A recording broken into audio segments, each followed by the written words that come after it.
Excellent. I think we should begin.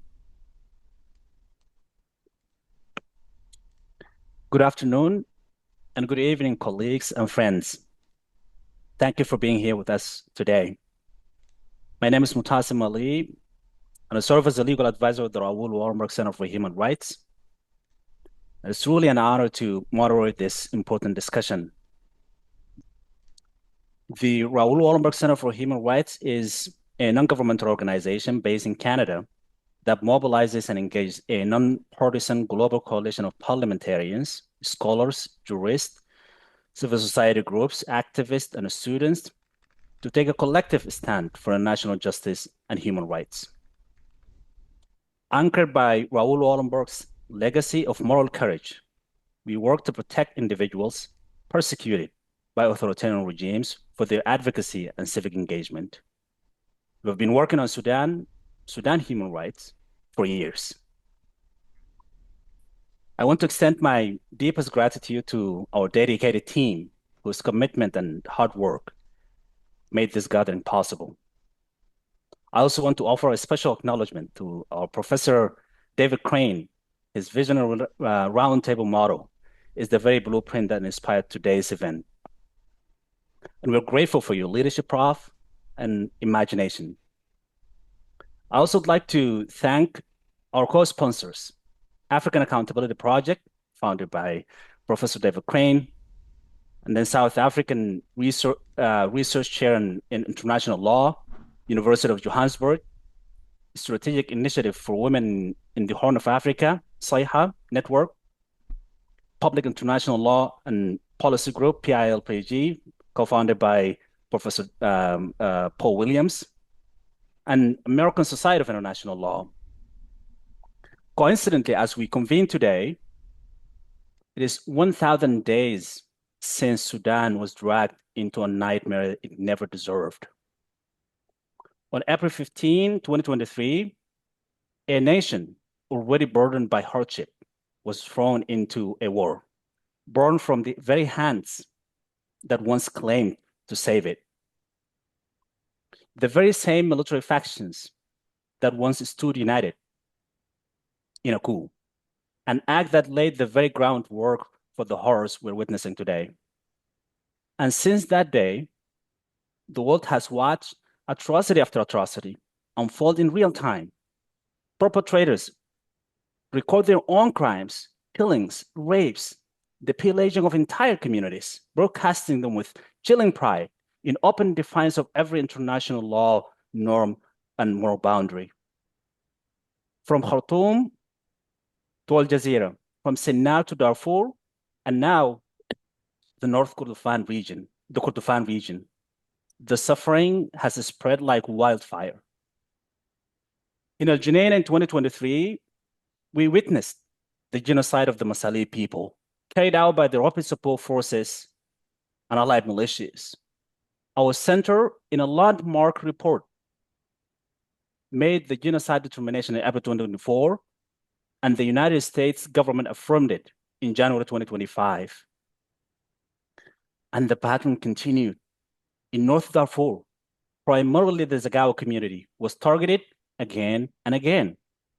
As Mukesh Kapila, former UN humanitarian resident in Sudan, wrote, it is not just that history repeats itself, but that with each iteration, it gets more perfected through practice. That is how never again becomes again and again. Last October, the Rapid Support Forces and allied militias overran the city of Fasher. What happened next remains shrouded in terror. We do not yet know the full scope of atrocities. Only what the perpetrators chose to show us. Current estimates suggest between 10,000 and 68,000 people were executed in the pace of 3 weeks in a single city. More than 150,000 remain unaccounted for 3 months later. The United Nations has described the city as, quote, a massive crime scene, end quote. Across the country, on the other hand, the Sudanese armed forces have unleashed disproportionate, indiscriminate racial attacks and airstrikes, raining devastation on civilians, especially in areas under the RSF control. But what we are seeing in Darfur goes beyond language. It defies the limits of what we can describe. At the Raoul Wallenberg Center for Human Rights, we refuse to accept this cycle of impunity as inevitable. Our Sudan Task Force for Accountability and Justice is working to identify new creative avenues to hold perpetrators and those who enable and finance them, including complicit states, to account. Last November, our founding chair, the Honorable Erwin Cutler, announced the creation of the Canadian All-Party Caucus for Sudan, which he will speak about in greater detail today. While today's roundtable focuses on Fasher, we must be honest. Fasher is not the first, and unless the world acts, it will not be the last. The inaction of the international community has become a green light for those who commit these crimes. We have briefed nearly every actor with influence, including members of the UN Security Council, and yet here we are. Today marks our inaugural informal roundtable, which we will convene quarterly. We hope you will continue to join us, to be a witness, and to stand with the people of Sudan. We are honored to have with us extraordinary speakers, individuals I consider heroes. Each has shaped the international legal landscape in profound ways. Leading jurists, prosecutors, distinguished professors, and of course, our own Halal Karib, whose courage and relentless advocacy continue to illuminate the abuses faced by women and girls in Sudan. And so before I introduce our speakers, I would like to underscore a few additional points. This conflict and the unspeakable atrocities unfolding before our eyes cannot be understood without acknowledging Sudan's long and painful history. Yet, as innocent civilians continue to perish in the most brutal and dehumanizing ways, we cannot allow ourselves to be trapped in the past. To remain fixated on history now is to risk turning our gaze away from the horrors happening in this very moment. I wish with all my heart that we could end Sudan's suffering today. But wishing is not enough. Our mission is to confront the hard questions, those that can help us halt the violence, protect the vulnerable, and prevent further descent into catastrophe. We owe the Sudanese people nothing less. And let us be clear, the power to shape Sudan's political future ultimately rests with its own people. No outside force can impose peace. No external actor can dictate the destiny of a nation. The Sudanese people, resilient, courageous, and unbroken, hold the key to ending this nightmare and reclaiming their future. And with that note, I would like to begin with our first speaker, Halal Karib. Mr. Karib, the regional director of SAIHA, an organization established in 1995 to strengthen women's rights organizations and address women's subordination and violence in the Great Horn of Africa. She is also the editorial head of SAIHA's annual journal, Women in Islam. She writes on women's rights, social justice, and regional politics for major news or media outlets, including Open Democracy, Al Jazeera, and many more. Before joining SAIHA, she studied human rights and women's studies and psychology and worked as a research assistant. While in Canada, she worked for Open Door Society as a program director. She was also the grant officer for True Care and other international and regional organizations. Mr. Karib is a board member of Musawa and fellow with the Rift Valley Institute. Ms. Hara, could you, as we start this conversation, could you ground us on the current situation and the scale of atrocities being committed? Particularly, how should we understand the widespread systematic sexual violence against women and girls, both in terms of intent and the long-term consequences of affected communities? And what urgent gaps in protection and response require immediate international attention? Hala, the floor is yours. Thank you very much, Muhtasim. And thank you very much to the Raoul Wallenberg Center for Human Rights. I'm quite honored to be here with you today, speak about something that we have been talking about, over the past 1,000 days. And, we will continue to hammer it, hopefully, until we reach peace, and protections, and stability for our people. One of the things that I would like to stress, my career on human rights and humanitarian work has actually started in Darfur back in 2004, 1 year after the first round of war started in 2003, which it never stopped. Darfur has a very long history of neglect. And that's more or less 22 or 23 years ago. I'm a witness. I have witnessed firsthand, how a region that was vibrant and has infrastructures, communities that were self-sufficient, and they were able to support themselves, farmers of cash crops and cattle herders, very, very proud communities. They have turned overnight in front of the eyes of the world into displaced and refugees, terrorized and chased and killed for no reason. And it's basically an ethnic targeting and systemic violence. I'm a witness to cities and towns being completely burned to the ground. And I'm a witness to cycles of sexual violence of women and girls that has been going on for over 23 years, generational sexual violence. And I'm also a witness to the fact that sexual violence, it has been used as a very systemic strategy for forced eviction, a systemic strategy to break communities, and a strategy for dominance, and for stripping communities of their agencies, and to traumatize and humiliate communities. And I would like to stress also that in Darfur, women and girls are not the only victims of sexual violence, in addition to other violations that Darfur communities are experiencing. Our work strongly suggests that sexual violence has also targeted and continue to target women, men and boys.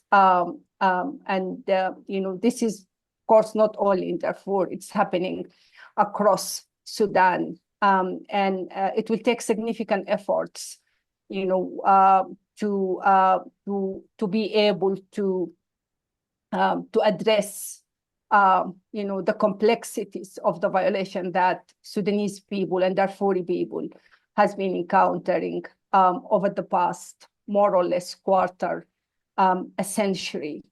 I would also like to shed light, a little bit on my experience in Darfur between 2008 and 2020.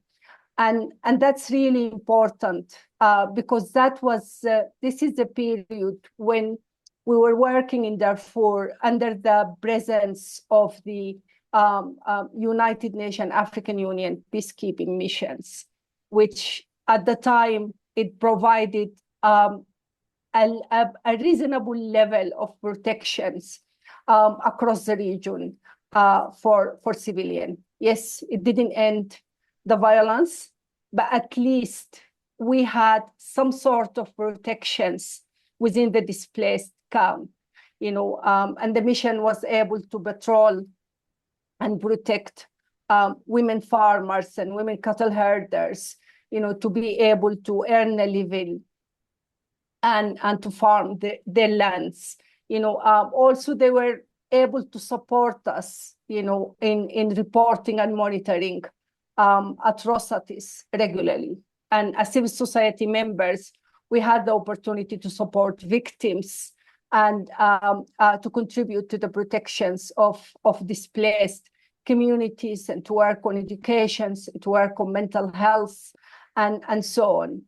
And until now, of course, the mission, the peacekeeping mission, was seized in 2020 by a Security Council decisions.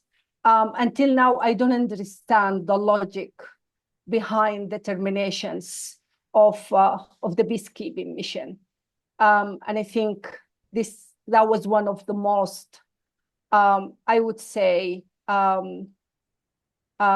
reckless decisions, abandoning communities who are exposed daily to systemic violence, to atrocities, while handing, the task of protection, and this is exactly what happened, to the same perpetrators and random militarized groups who had no capacity or training, to undertake such a complex responsibility for such a complex and long-term crisis.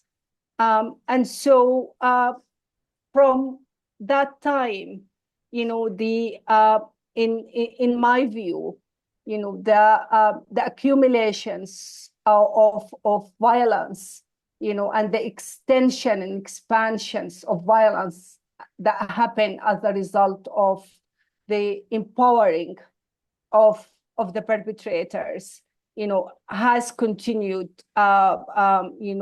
to significantly affect civilian population in Darfur, and expands, of course, after that beyond Darfur, as you have just mentioned, Muhtasim.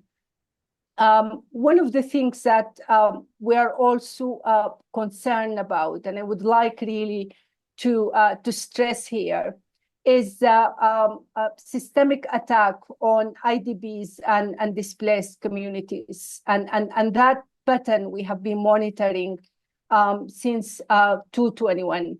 It started in West Darfur, and it keep happening, in different locations. Right now, it's extensively happening in North Darfur. The attack on Zamzam displaced camps, one of the biggest displaced camps in Darfur, and the mass killing that has taken place for more than 2,000 people in a span of like 2 to 3 days, is something that's unprecedented. So that's something that's really important to take into account, that the attacks on displaced camps does not happen randomly. It's part of the intentional violence that has been occurring in Darfur, for the past 25 years, part of the ethnic supremacy projects, part of the intentions towards eliminating indigenous African communities, inhabitants of Darfur. And it has been, as I said, happening over the past, more or less 25 years, right in front of our eyes. The significance of what has happened in Fasher is that it was very well predicted. It kind of, all of us, we knew that this is ultimately what's going to happen. And until now, we don't have sufficient information about those who remain inside Fasher. There is no communications, and we don't know what exactly happened to them. Reports from different humanitarian agencies, they are talking about at least 1,500 people who were trapped inside, and they are still there. The number could be more than that. But most of the information that we have is for communities, for women and girls, for families that has fled al-Fasher, and what they have encountered en route as they are fleeing out of al-Fasher. It's absolute horror. The prevalence of sexual violence, that has been taking place and is still taking place against women, against girls and children, as they are crossing the borders to Chad, as they are, moving out of Tawila towards the borders, and in between the different villages and towns. So that's something that's part of the daily reality of the communities right now in Darfur. So there is also information about massive detentions in Turra, which is north west of al-Fasher, for thousands of people, among them large number of women and children. And until now, we don't know the whole purpose of that, but our understanding, that the conditions of those detention centers are beyond there, and the prevalence of death are extremely high. The number of displaced people, Tawila is quite congested at this point in time, and so is other locations like Malit, but particularly Tawila is very, very congested. And the humanitarian groups and organizations that are based there, they lack the minimum support. There is a very complex access to humanitarian aid in such a difficult and complex locations where multiple arms groups, they coexist in the same territory, but also humanitarian workers and displaced people, they feel quite afraid constantly because it's also a place where the perpetrators are able to go in and out. So at any point, anything can happen. And we are talking about hundreds of thousands of people who are stuck in Tawila. So it's overall, it's extremely dire situation at this point in terms of violence against civilians, in terms of ongoing atrocities, even in other places outside of North Darfur, in Zalinji, in Central Darfur, the situations in South Darfur, where there is massive number of detainees and prisoners also being held, and many were killed. So it's extremely difficult situation continue. It's exacerbating, accumulating. So this is the time that we should seriously think, about serious actions. I think we have been talking for very, very long time, and I think we really need to start taking very, very concrete actions. The process of justice and accountability has been stalled for quite long time. And the whole issue of the International Criminal Court and capacity to investigate and to reach and perpetrators has been something that frozen literally, for a very long time. And I think this issue need to be revisited, and we have to exert enormous pressure.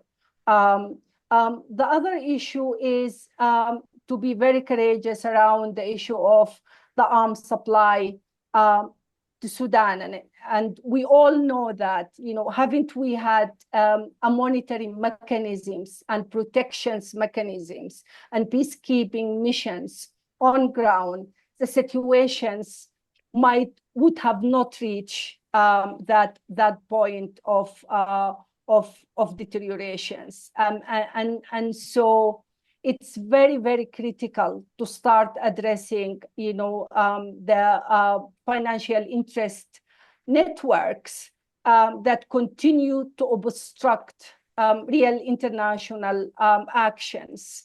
Our voices has been ignored,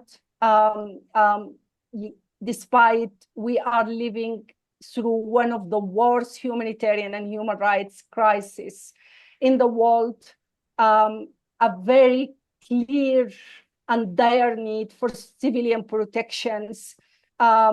Sudan is one of the least receptive countries of humanitarian aid. And we are, as Sudanese, we are silently dying. As Darfuri communities, we are silently vanishing, children and women. This is one of the worst long-term genocides that is driven by complete disregarding of human life, but mostly, by greed, by impunity, and lack of political will. Thank you. Over to you, Muhtasim. Beautiful, beautiful. Thank you so much, Hala, for your excellent remarks and um, underscoring really the reckless decision to withdraw the UNAMID, and walking us through the current realities. And I now would like to turn to our next speaker. Initially, we have Prosecutor Bensouda scheduled, but she's not here today, at least at this point. So I will turn to Professor David Crane. Professor Crane was the founding chief prosecutor of the International War Crimes Tribunal in West Africa, also called the United Nations Special Court for Sierra Leone, the world's first hybrid international war crimes tribunal. The Special Court for Sierra Leone successfully prosecuted those who bore the greatest responsibility for war crimes and crimes against humanity, to include the first sitting African head of a state in history, Charles Taylor. Professor Crane recently published a book on his experience, and the book is called Every Living Thing, Facing Down Terrorists, Warlords, and Thugs in West Africa, a story of justice. This is the first time an international chief prosecutor has written about his daily experiences seeking justice for victims of atrocity. Professor Crane, as you're thinking of your remarks, and given the gravity of the situation that Hala just described, and the continuity of the atrocities, and assessing the international justice architecture, is at the current legal regimes sufficient to hold the perpetrators and to end the violence? That's number one. And drawing on your experience with hybrid and ad hoc tribunals, with the establishment of a special tribunal similar to those in Sierra Leone, or proposed for Ukraine, be a viable or complementary path to accountability in Sudan? The floor is yours. Well, thank you, Muhtasim, and my compliments to the esteemed panel, many of which I have worked on atrocity accountability for literally decades. I do want to thank the sponsors of this important roundtable, to include the Raoul Wallenberg Center, as well as our good friends at the Public International Law and Policy Group, American Society of International Law, and of course the Global Accountability Network. The reason why we put this roundtable together was, frankly, I was mad as hell and I wasn't going to take it anymore. And that was when I approached all of these organizations to develop a quarterly roundtable in 2026 to keep Sudan in some form or another on the radar screen, which is one of the challenges that we face, is that no one's really paying attention to Sudan, even though the horror of El Fasher and subsequent actions by Sudanese forces it still hasn't caused the world to sit up and watch. You know, all of this, and my colleagues have heard me say this probably too many times to them, but I really want to underscore that we do atrocity accountability for the victims. It's always for and about the victims. And one of the things that I did in West Africa was walk the countryside, listening to the victims tell me what happened. Because again, that's why we have international justice, is for the victims. And I was in McKinney, which was the former headquarters of the infamous Revolutionary United Front. And I was in a town hall meeting. Some of these would last for 3 hours or so. And I was standing among my client, the people of Sierra Leone, listening to them tell me what was going on. And a young man stood up in front of me, just 12 feet, 15 feet from me. He was around 12 years old, I was later told. He was a former child soldier. He looked me in the eye and said, "I killed people. I'm sorry. I didn't mean it." And he fell in my arms weeping. And as soon as he was doing this, as I was blinking back tears, a young woman who was missing half her face, I was told later on, had been forced into a pot of boiling water while holding her child, said, "The rebels did this to me. Seek justice for us." So, you're hearing a lot of terrible numbers today, and they are terrible. The numbers are 10,000 to 60,000 victims just recently. But it's for and about the victims. And I tell you this, about these two people, because these people had hopes, dreams, futures that have been cut off by people who move about a world with impunity. And it's that impunity we need to face down. As I was getting ready to kind of put something together related to this roundtable, I just jotted down quickly the international crimes that were just committed since October of 2025 related to the Al Fasher massacre and subsequent actions by the Sudanese forces. And I just jotted down murder of civilians, starvation of civilians, attacks on humanitarian and medical facilities, pillage and destruction of civilian property, crimes against humanity such as murder, extermination, deportation, forcible transfers, rapes, and other forms of sexual violence, persecution on ethnic grounds, other inhumane acts that are too numerous to say. And of course, a new idea that I've been pushing forward, an idea of mass destruction. In other words, conditions of life calculated to bring about the physical destruction of human beings. And I'll be publishing a piece on a new crime against humanity called mass destruction, but more to follow on that. So these are just some of the crimes that we're talking about here. But let's talk about accountability, which Mutassim has asked me. The bright red thread of atrocity accountability is politics. It's a political decision to do something about an atrocity, not a legal one. We have the legal capacity to prosecute individuals today who commit atrocities. That's not the core issue. The core issue is this: does the international community or the region want to do something about the atrocity? And if there's no political will to do so, it will not happen. Let me underscore that. If there's no political will to do something about an atrocity, it will not happen. And so that's the challenge that we face. Now, there's Another thing that we have to be kind of aware of, and my colleagues who I've been working with for decades, is, at the end of the day, the international community really doesn't like to set up international or regional tribunals. It just doesn't. It takes a long time to build up that political will, that diplomatic interest to create an atrocity accountability mechanism.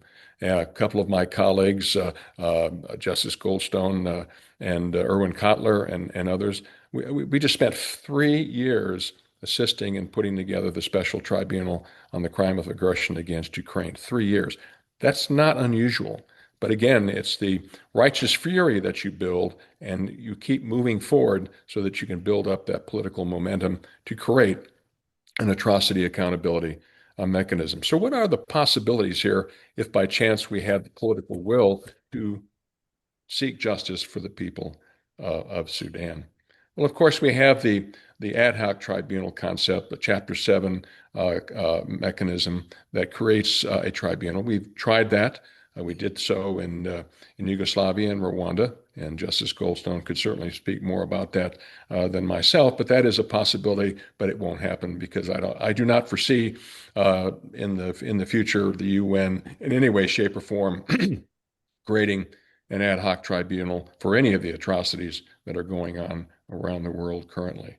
Now, one of the most successful models is the hybrid International War Crimes Tribunal, or a hybrid regional tribunal to seek justice for victims of atrocities. That is a model that we put forward related to the special tribunal in Ukraine, and we were successful in pushing that. And of course, the UN Special Court for Sierra Leone was the first international hybrid tribunal, and it has proved to be a very successful model by which future atrocity mechanisms can seek justice for victims. Of course, another option would be an internationalized domestic tribunal, but I just don't see that in Sudan any way, shape, or form. And of course, we do have our friends in the International Criminal Court who have been involved in Sudan from its very beginning in 2002, 2003, 2004, and they continue to do whatever they can in that region, but that is also out there as our permanent international criminal court. But let me just say as I wrap this up, what's the real answer to a justice mechanism for Sudan? It ain't going to happen.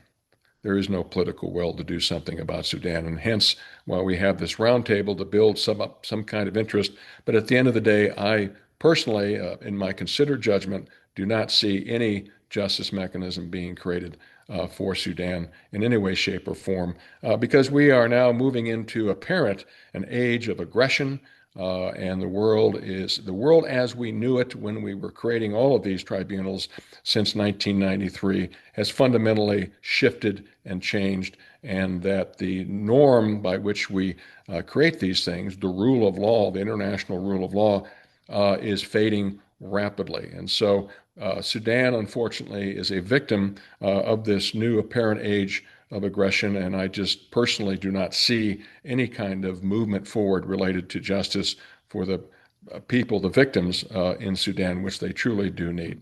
Thank you, Matasi. Thank you so much, Prof. Crane, for this, I would say, very painful picture. And I think this basically sort of a great way to turn to Justice Goldstone.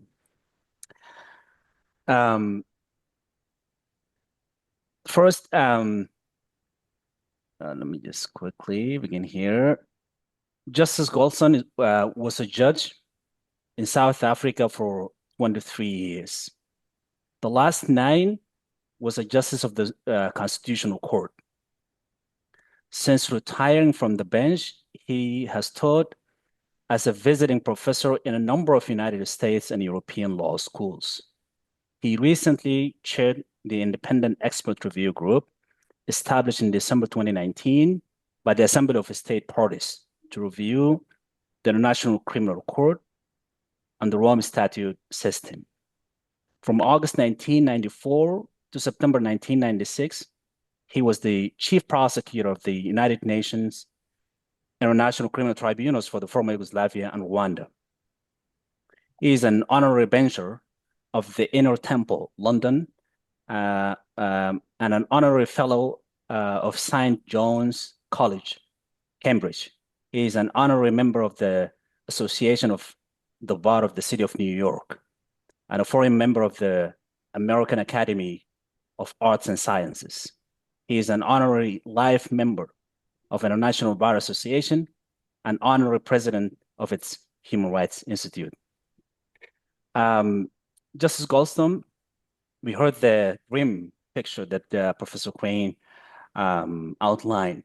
Many victims, of course, especially in Darfur, and affected communities, basically, express frustration and loss of faith in our national judicial institutions.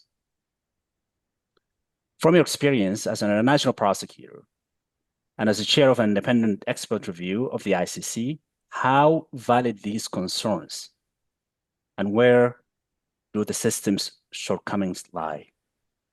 Despite these challenges, are there any positive elements of the current framework that should be preserved and reinforced? The floor is yours. Thank you very much, Mutassim. Thank you for your introduction and for the two questions that you have posed. And as you have invited me to do, I propose to draw on my own experience to consider the important questions. Certainly, the first being the question of shortcomings of the system of international criminal justice, and secondly, and importantly, to consider the positive elements of the system. To begin in general terms, the problems faced by all systems of international justice are the consequence of two phenomena. The first is that the expectations of victims are set too high, and that's one of the problems, and one can understand it. The media play a part in this, and of course, victims want justice, and when they think they're going to get it, their expectations are set pretty high. The second phenomenon is politics, the politics that is central to international justice. International courts cannot operate without the support and cooperation of governments. The level of that support, and in some cases, unfortunately, opposition to international justice, is obviously a political issue. Without positive political support, there would be no international criminal courts. And without positive political support, those courts could not succeed in their mission. They could not effectively operate. They are entirely reliant for their success on the cooperation of governments. It is powerful nations that tend to oppose the rule of those courts, the role of those courts. Powerful nations do not support a system that they cannot control and being able to second-guess their own civilian and military leaders. That's the reality. As we know all too well, the current United States administration has taken steps to weaken, if not destroy, the International Criminal Court. The court is also opposed and certainly not supported by China or Russia. The most important support for international criminal courts has come from civil society, and that's the importance of roundtables like this one. And especially that support that has come from organizations that recognize the right of war victims to some form of justice. It is primarily civil society pressure that has encouraged political leaders in some countries to actively pursue and support international criminal courts. It was pressure from civil society that led to the wide and appropriate recognition by the Yugoslavia Tribunal of gender-related war crimes.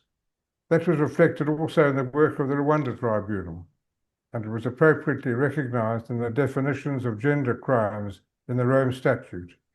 Really, civil society can take great pride in those developments.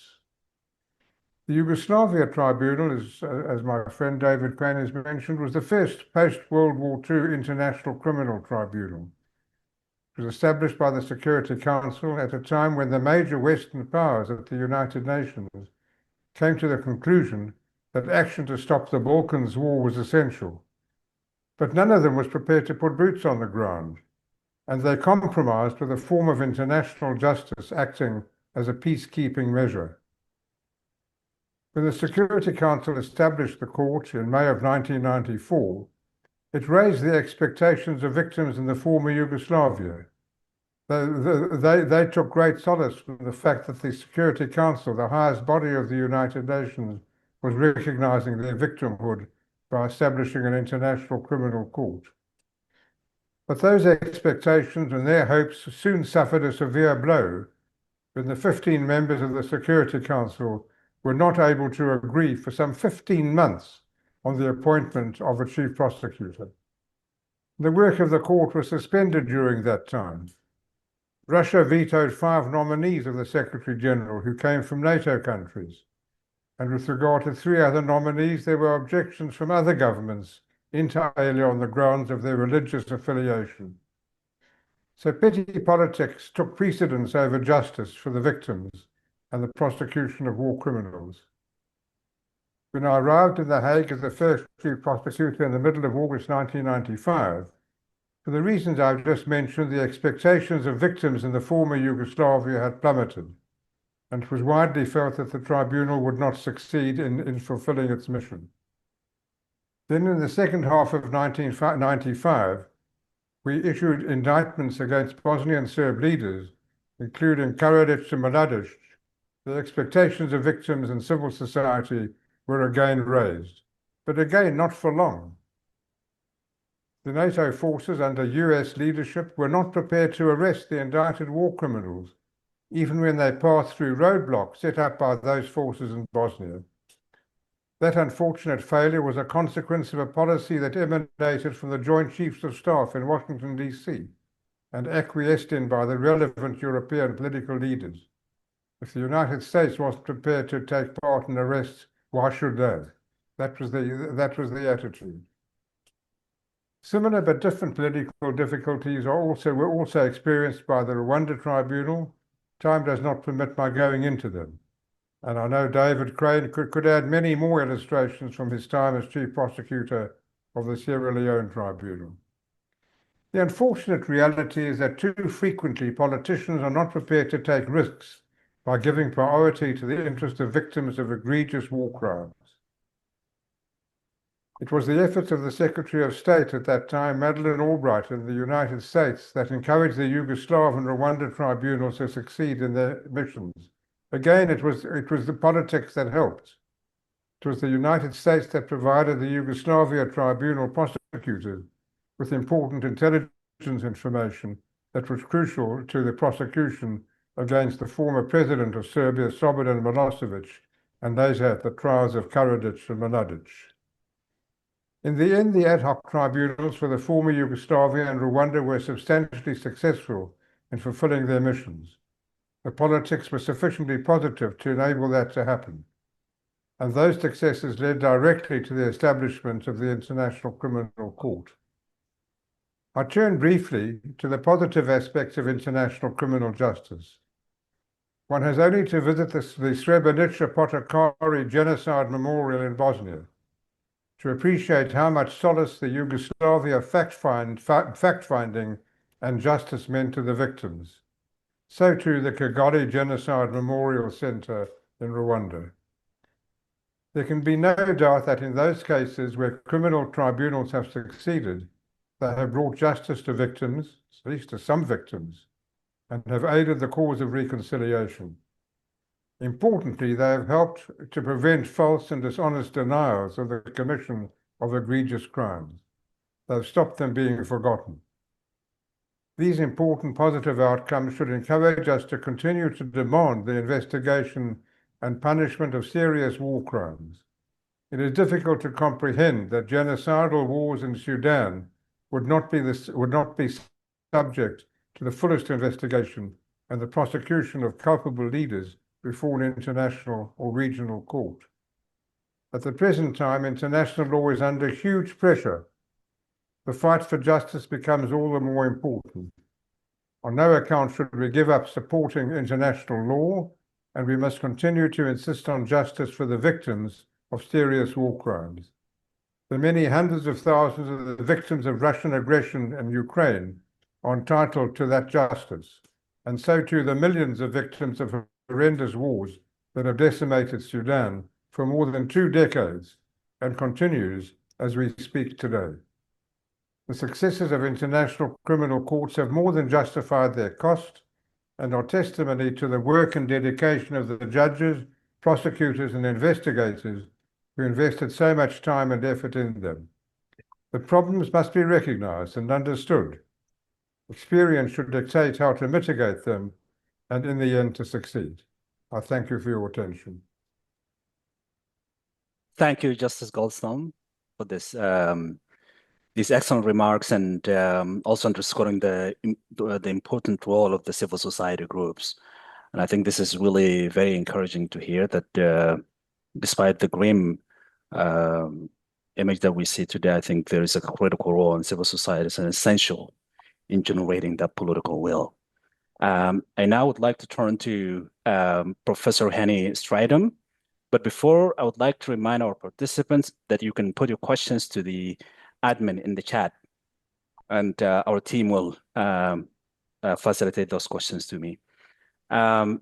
Professor Stridham commenced his academic career in 1983 at the University of Free State, where he was appointed as a senior lecturer in public international law. He became a full professor in 1995, and in 2002, he was appointed at the then Rand Afrikaans University as a professor of in public law, with public international law and administrative law as teaching obligations. Professor Stridham has published extensively in numerous fields of law and is currently the president of the South African branch of International Law Association. Professor Stridham, we're now shifting to regional responsibility. How do you assess the role of the African Union in this crisis? And as many Sudanese, including myself, we're concerned about the recent, or maybe the recent hosting of a militia leader. This is basically in January 2024 by African Union member states. What does this say about institutional complacency or accountability gaps? The floor is yours. Yeah, thank you so much for the opportunity and for all the arrangements, Mutassim and Professor Crane, for this initiative, which I think is extremely important given the current circumstances we have concerning the Sudan crisis. I've provided Mutassim with a very brief text, should any of you be interested in it. My focus will be on the Peace and Security Council of the African Union, for the simple reason that it's the preeminent body responsible for the prevention and management and resolution of conflicts on the continent. And it is therefore important just to draw your attention to two rather important provisions in the protocol of the Peace and Security Council, namely Article 7.1a, which determines that the PSC shall anticipate and prevent disputes and conflicts, as well as policies that may lead to genocide and crimes against humanity. And under Article 7.1e, the Council has the duty, and this is an important aspect, to recommend to the Assembly of Heads of State and Government, pursuant to Article 4H of the AU Constitutive Act, intervention in a member state in respect of grave circumstances, namely war crimes, genocide, and crimes against humanity. Now, to put this in perspective and its relevance for the conflict we have in Sudan, especially what happened on the 26th of October last year, we have to take account of the actually rather long history of the engagement of the PSC concerning the development of the conflict. And I'm just going to mention two developments prior to the Fasher massacre that we all know about. On 21 of May 2024, the PSC issued a communique, and I'm going to read from it, expressing alarm at the imminent danger that the escalating conflict poses to civilians, including the increasing likelihood of grave atrocities. And secondly, what is important about that 21 May 2024 communique is that it requested the African Commission on Human and People's Rights to urgently investigate the human rights situation in El Fasher and other areas in Darfur and to report back to the Council. Then 21 June 2024, the Council, specifically acting under Article 7 of the protocol to which I just referred, issued another communique on Sudan, denouncing the rampant commission of atrocity crimes, which the Council says constitute a violation of African Union and international human rights and international humanitarian law instruments. And it also called on the African Union Commission to regularly monitor and report such heinous crimes in order to put in place preventive measures and reduce the risk of recurrence, as well as develop a plan for the protection of civilians. Now, this was at an early stage of what we have seen develop later on, especially in what happened on the 26th of October last year. Yet nothing was done to give effect to this. I want to come back to the call on the African Commission, Human Rights Commission, to investigate the situation and to report back. Now, the interesting is that the Commission released its fact-finding report prior to the incident of 26 October 2026. And in observing that the conflict is characterized by a total lack of regard for the rule of law in armed conflict and human rights standards, the Commission also contended that the situation in Sudan warrants the application of Article 4H of the AU Constitutive Act and called on the AU to deploy a peacekeeping mission to Sudan consistent with Article 4H to stabilize the situation and protect the civilian population. Now, for some inexplicable reason, the presentation of the African Human Rights Commission's report was not scheduled by the Peace and Security Council when it met on the 29th of October 2025 in an emergency meeting on the atrocities in Fasher. Since then, the African Commission handed the report simply over to the chairperson of the African Commission on 19 November 2025. So, although the Peace and Security Council requested this report, it never created an opportunity for it to be considered, especially after what happened on the 26th of October last year. Now, what we are sitting with here is, and David referred to it, the lack of political will. And it is quite clear from the way in which the Peace and Security Council has dealt with the issue and, with prior knowledge of what is going to take place, and also with the knowledge of, other comments by the United Nations High Commissioner on Human Rights, etc., clearly indicating what is developing and how serious the situation has become. Now, the problem what we have, I think, and that is my reading on developments, not only within the Peace and Security Council, but also looking at the responses of South Africa in the middle of October and again after the Fasher massacre on 26th of October. The issue we have is that we see rituals of performed concern and announcement characterizing the responses by the African Union bodies and by individual states. And they are part of a more pervasive strategy of political deflection, projecting empathy and indignation rather than exercising authority. And we are sitting here also with a situation, I think, which Tom Fletcher described when he addressed the Security Council on 30th of October 2025 concerning the violence that is taking place in Darfur. What is unfolding in Fasher is a global reaction of resignation and a crisis of apathy. And it is further demonstrated by the fact that the majority of African states individually have not even bothered to put out a statement there denouncing or expressing some form of concern about what is happening in Darfur. This is just total silence. Now, if we sit with this situation, we have, I think, clear evidence of the lack of a political will. And that is the problem that David has pointed at. And to overcome that will take a major effort.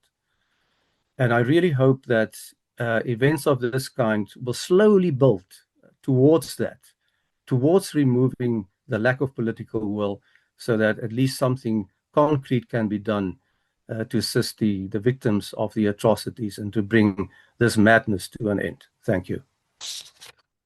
Thank you very much, Professor Stradham, for these excellent remarks.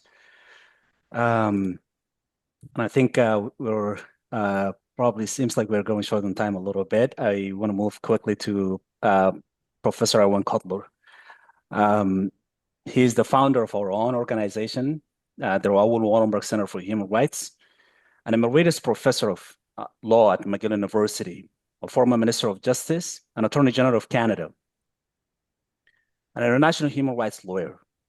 He was named Canada's Special Envoy on preserving Holocaust remembrance and combating anti-Semitism in November 2020. As a parliamentarian, he advocated for human rights and international justice, including as the chair of the first ever Assembly of Parliamentarians for the International Criminal Court and chair of Parliamentarians for Global Action, Canada.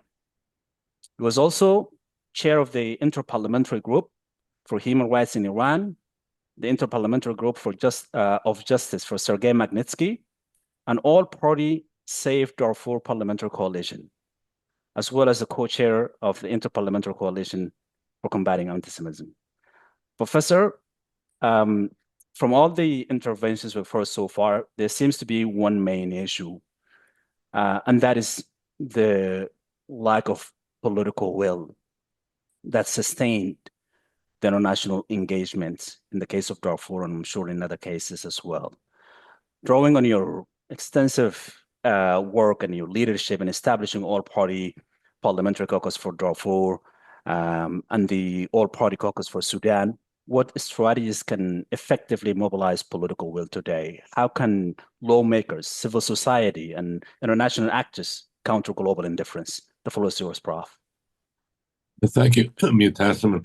I want to commend my fellow panelists for focusing really not only on the horrors, but in fact on the absence of the necessary political will for purposes of combating these horrors. You know, what makes this meeting for me, and I think for all of us, so painful is that we are meeting on the 1000th day of the second genocide in Sudan, a genocide that was foretold and forewarned, and yet ignored, and in fact erased from public engagement, let alone in terms of political action, because of the, among other things, the lack of political will. In the fall of 2003, when the first genocide was already unfolding, I was then a parliamentarian and established the all-party Save Darfur parliamentary coalition. And we made our own determination that a genocide was occurring then in Darfur. In December 2023, I was appointed Minister of Justice and Attorney General of Canada, which occurred at the same time that I had been invited to address the fourth and final Stockholm conferences on the Holocaust and genocide, which was going to be focusing then in particular on the crime of genocide. And I was invited to be the guest speaker, appearing then at the same time with Samantha Powers. I mentioned this because the then Prime Minister of the time said to me, after I had been appointed Minister of Justice and Attorney General, he learned that I was going to be addressing the conference on genocide, said to me, Erwin, you can't mention that what is happening in Darfur is a genocide. I said, Prime Minister Paul Martin, I said, Paul, if it was a genocide when we reported it in the fall of 2003. Does it stop becoming a genocide because I'm now a member of the government? He said, well, the government has not taken a position. And we're talking now again about the issue of political will. I said, well, if the government hasn't taken a position, it doesn't prevent me from taking the position that I've already been taking. To sum it up, I went to Stockholm. I should tell you that the Prime Minister's advisors tried to stop me from going to Stockholm. I won't even go into the whole thing that went on there. But in the end, I went. I made this statement, contrary to the Prime Minister's wishes, that what was happening then in Darfur was a genocide. And then thereafter, on the return and cabinet deliberations and the like, talking about political will, the Canadian government then made a determination, I think the first of any government, that a genocide, in fact, was occurring in Darfur.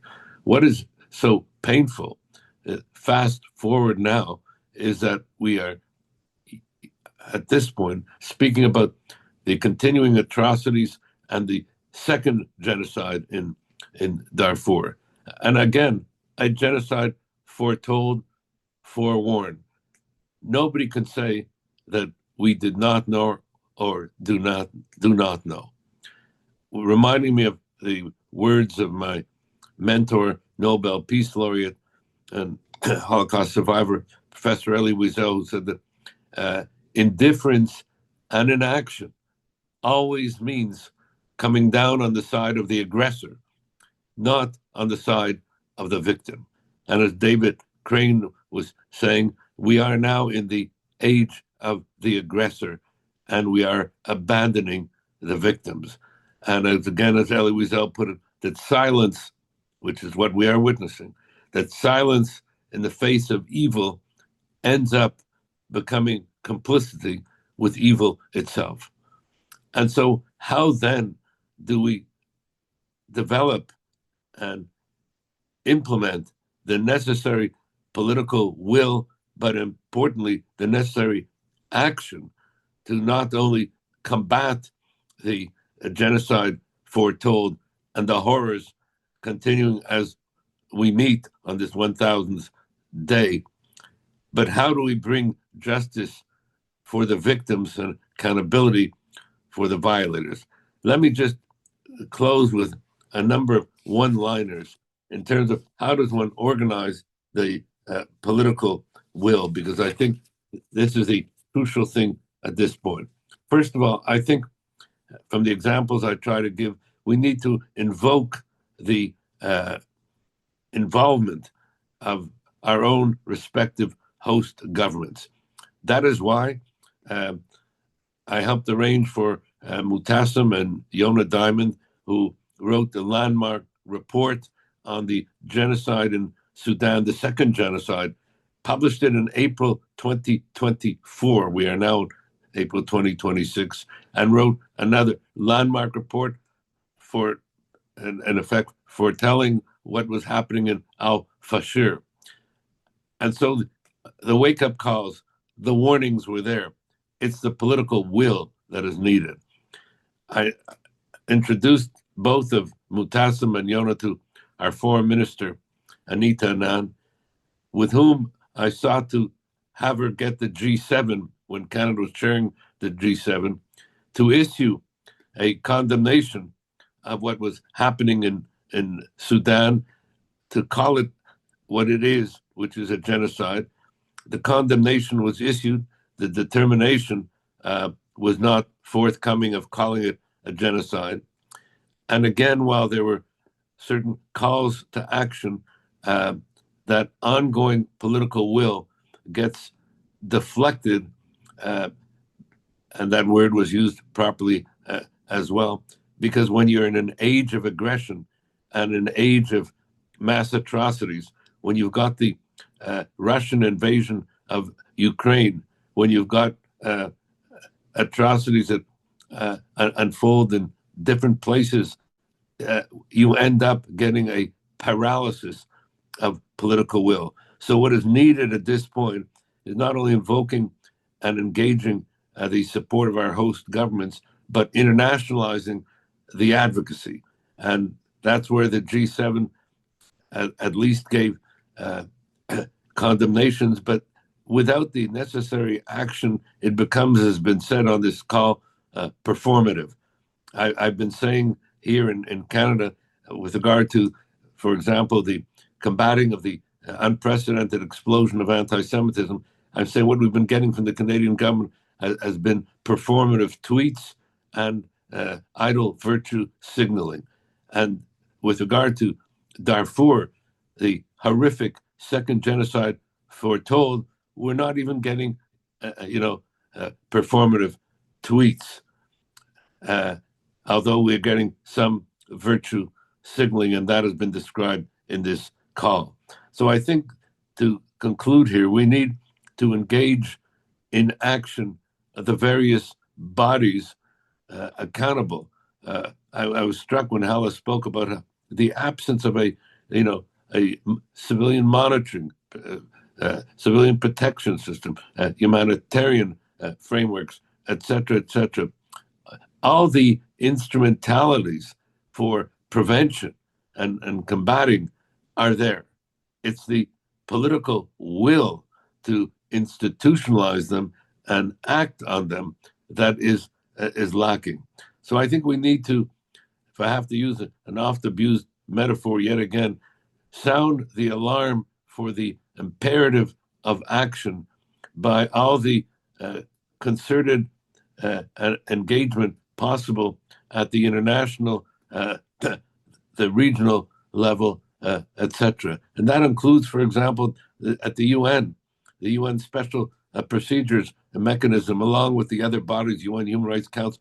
They should be engaged with the issue of the second genocide foretold in Sudan as a priority on their agenda, as a matter of not only principle, but as a matter of policy and action.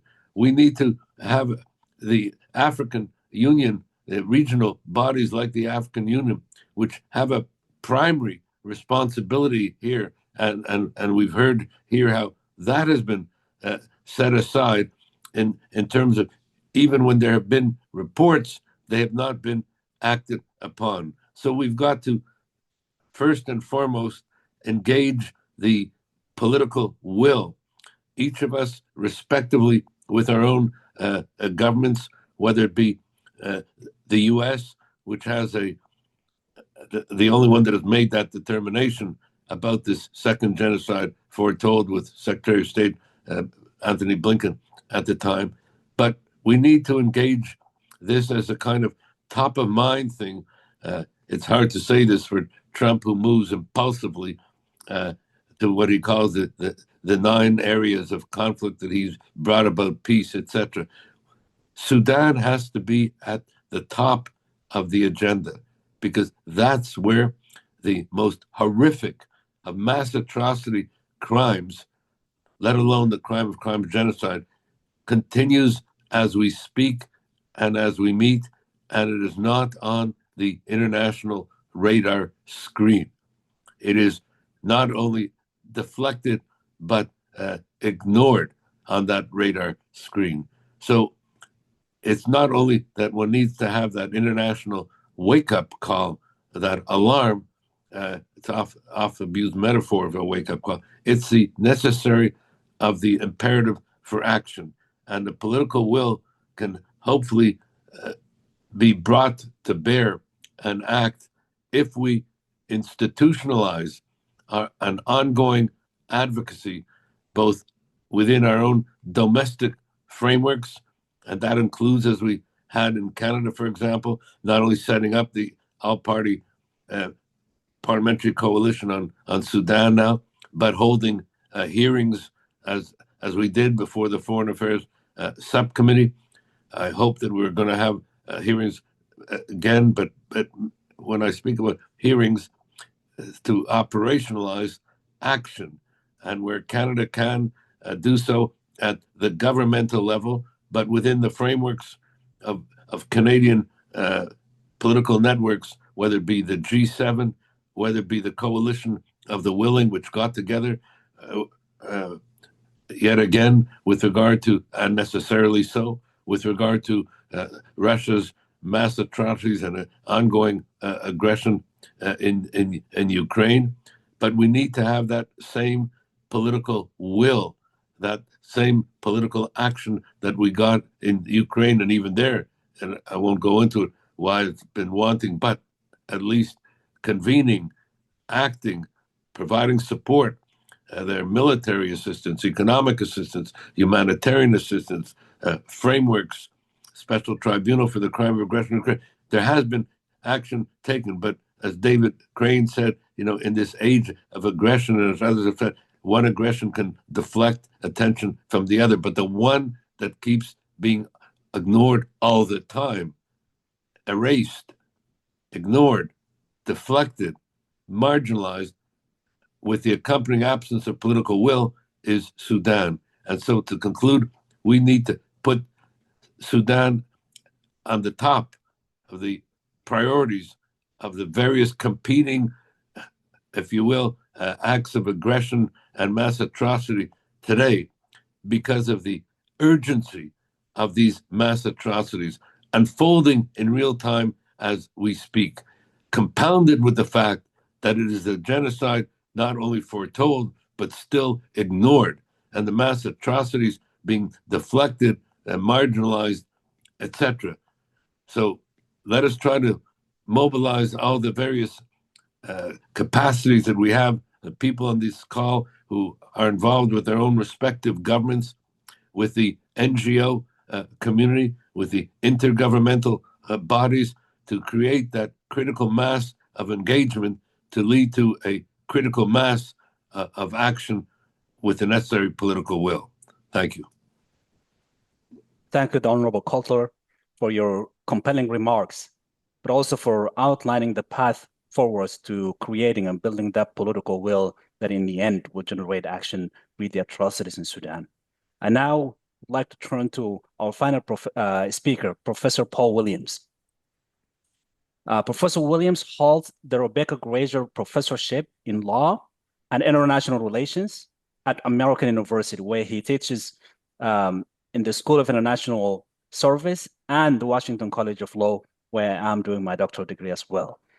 Dr. Williams is also the co-founder of the Public International Law and Policy Group, the PILPG, a pro bono law firm providing legal assistance to states and governments involved in peace negotiations, post-conflict constitution drafting, and prosecution of war criminals.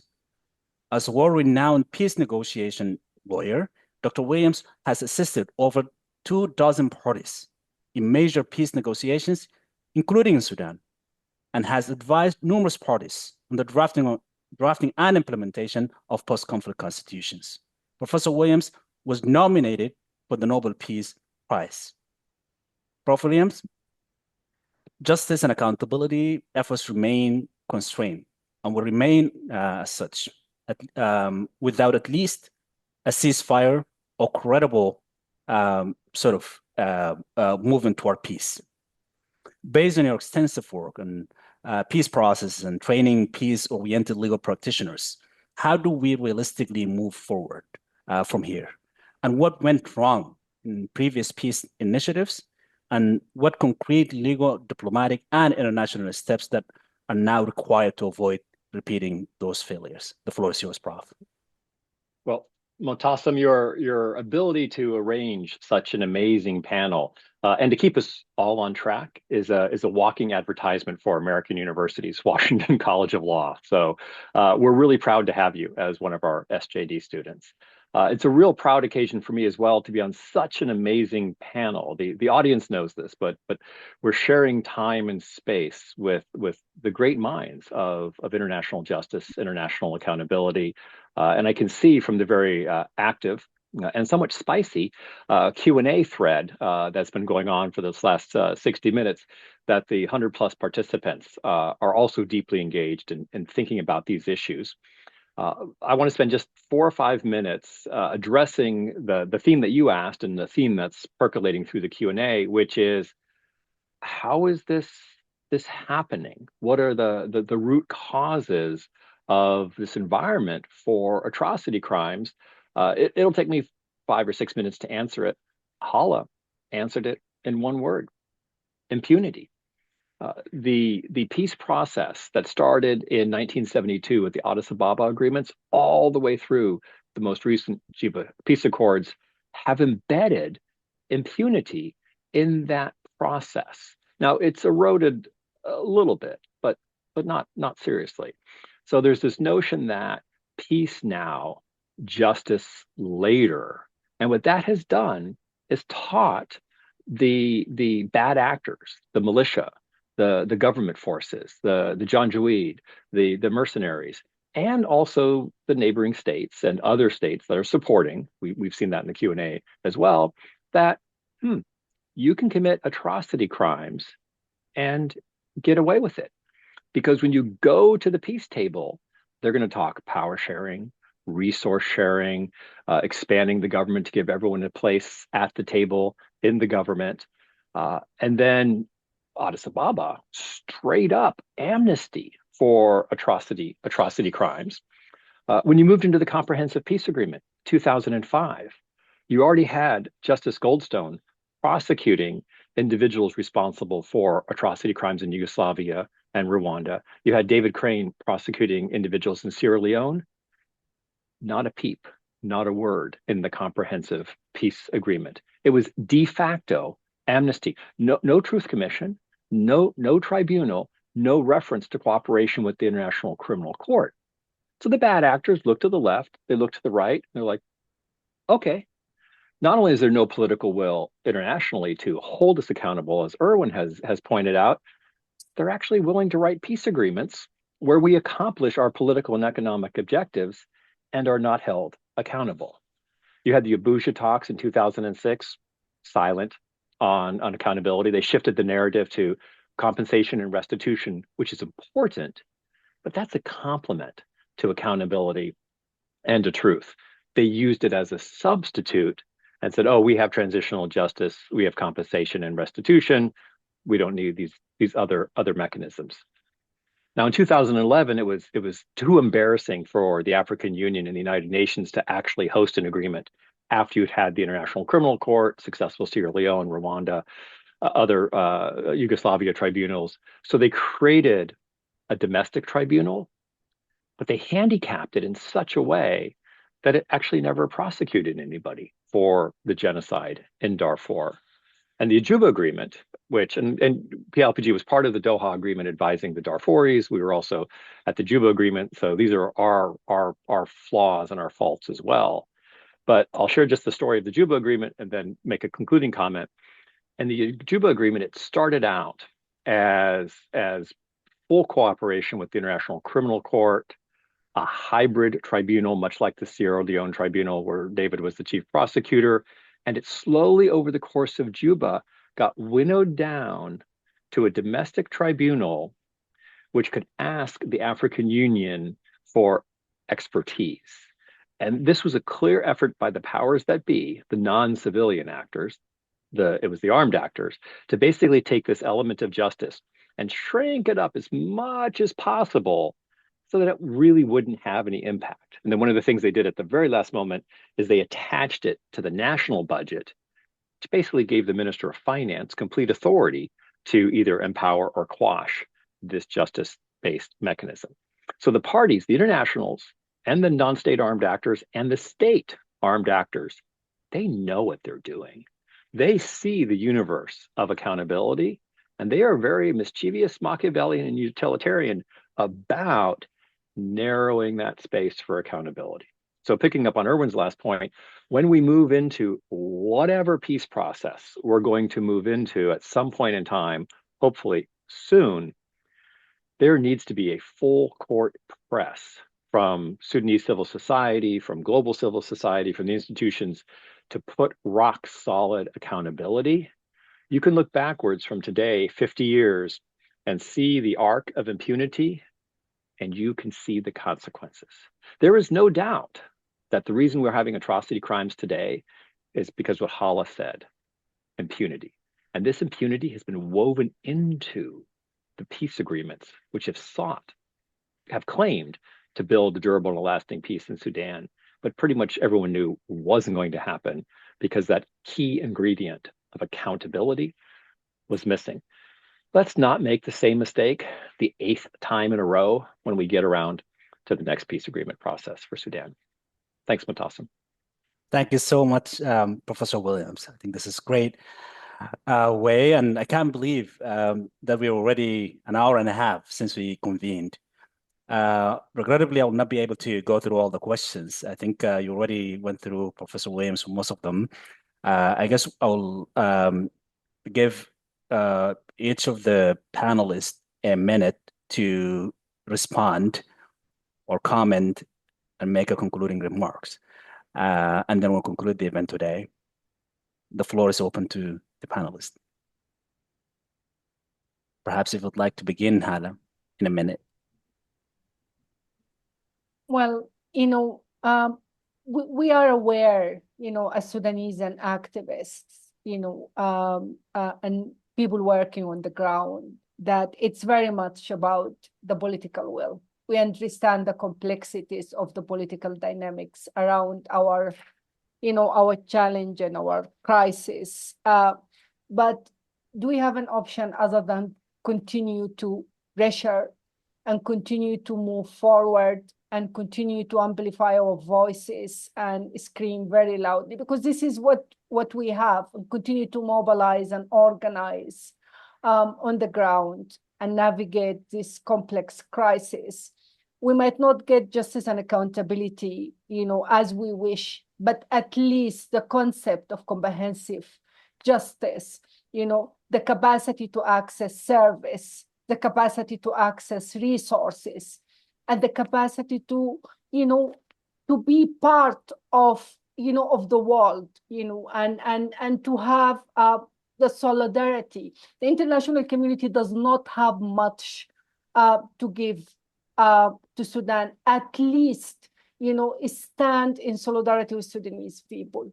That's very, very critical and very important. Over to you. Thank you, Hala. Then next to Justice Golson. Well, thank you. I can be very brief. I think all of us on this panel agree that the issue is political will. That's what's missing. The question is where can that political will come from?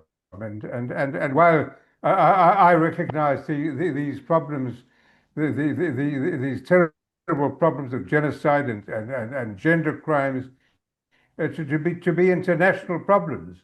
We're all part of humankind. And it's an issue for everybody on Earth. But at the same time, I think one can put some blame at the door of the African Union. This is an African problem, and Africans should be raising a storm, a hell of a storm about this.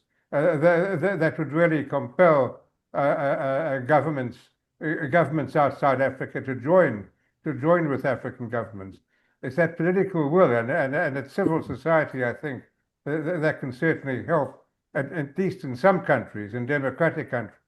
Civil society can help build up the pressure for governments to exercise the powers that they have. Thank you very much. Next, Professor Crane. Well, thank you. As I was perusing while we were talking, the questions that were being posed, one of the thing that jumped right out at me is the righteous fury and frustration of our listeners, and I respect and I appreciate that. I'll just quote a good friend of mine and a good friend of many on this panel, Ben Ferens, who just told the world and kept shouting, "Never give up." So we just have to continue to move forward in whatever capacity that we can into this headwind of making sure that Sudan is still being talked about.